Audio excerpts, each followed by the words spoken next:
Hi, now I'm going to show you my favorites that are for probably 2, but more so closer to 3, up through 6 and 7. And of course there's wiggle room on both sides of that spectrum. But the Muddle and Match series, there's several in this series. This is the sports version. If you match up all of the split pages, then you are going to get some words that make more sense, that use alliteration. Beth, the bold basketball player, bounces and balances the ball before bringing her best game to the backcourt. And then I, of course, always ask, what letter is that emphasizing? And, you know, that's another whole little thing. But, of course, you can mix and match, and then you read a silly story. It's got great vocabulary words that you might not otherwise use, like clatters and clinks. This series has actually had a pretty long shelf life with our family. Like, we've used it at 2 and we're still using it at 6. So that's the Muddle and Match.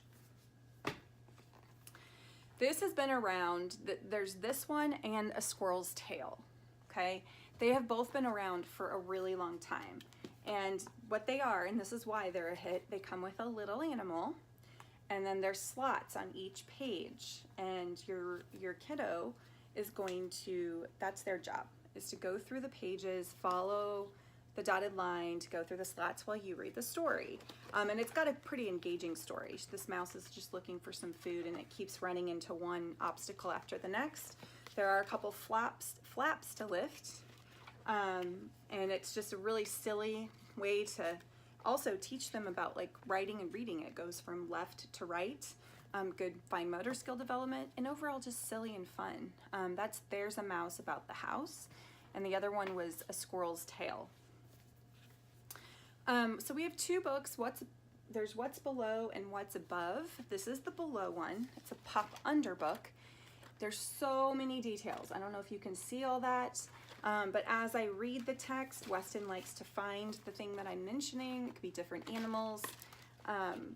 There's an archaeology site, Under the Sea, and then the above has some more sites. So these are just a lot of fun to look at and lots of things to talk about.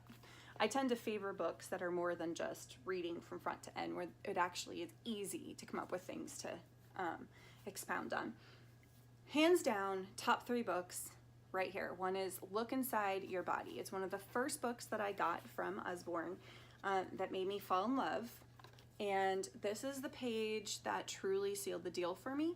It teaches how food is digested, and there's lots of flaps to lift, which as soon as you're engaging more than one area of the brain, your child will learn a lot better. And you will actually as well. It teaches all about how pee is made, but this is their favorite one because it does teach how poop is made. And this has helped a lot of people with potty training, as well as if they're in the hospital for something, it gives them a visual to learn. There's so much to learn in there.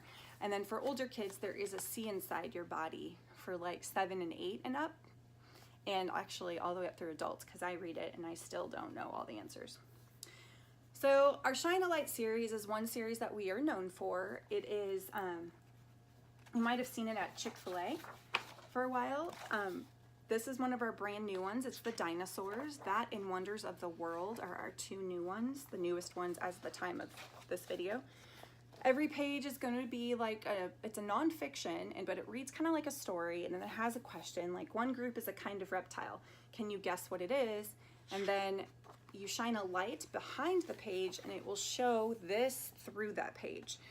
It's hard to do now because I would have to shut off the lights, and then that defeats the purpose for the other stuff.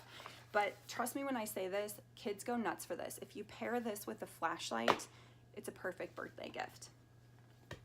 As I said before, I really love books that make lap time fun, or sitting side by side fun. This book is the You Choose book.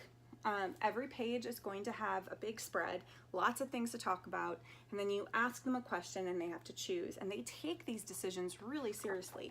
You can turn it into a fun game. We have to take turns. He has to wait patiently. He can't pick what I pick unless I want to share, those kind of things. You can take it and just make a lot of different learning lessons in it. And it's actually really fun to see what they pick. That is You Choose. It's great for kiddos that need a little help with verbal skills as well. Story Path is a book that we have really enjoyed because what you do, and they have directions at the beginning, you start the book, they get to choose which way you go, and they're telling the story, or you can, and you incorporate whatever you've done into it. I always write it down so I can keep track of it. Then there's questions down here to get them to keep going and to help you come up with other questions to get the story to keep to go a little further than what the illustrations are. Last but not least, the picture puzzle series. A lot of kids like seek and finds, and this is that with a little twist. So every page is crazy. Beautiful illustrations once again, lots of vibrant stuff to look at. And then the prompts are, which of us is eating noodles? So you have to find that. Who is juggling seashells? And there are so many pages. I was worried at the beginning it would be too simple, but he totally forgets by the next time we do it. And there's several in this series. They're called picture puzzles.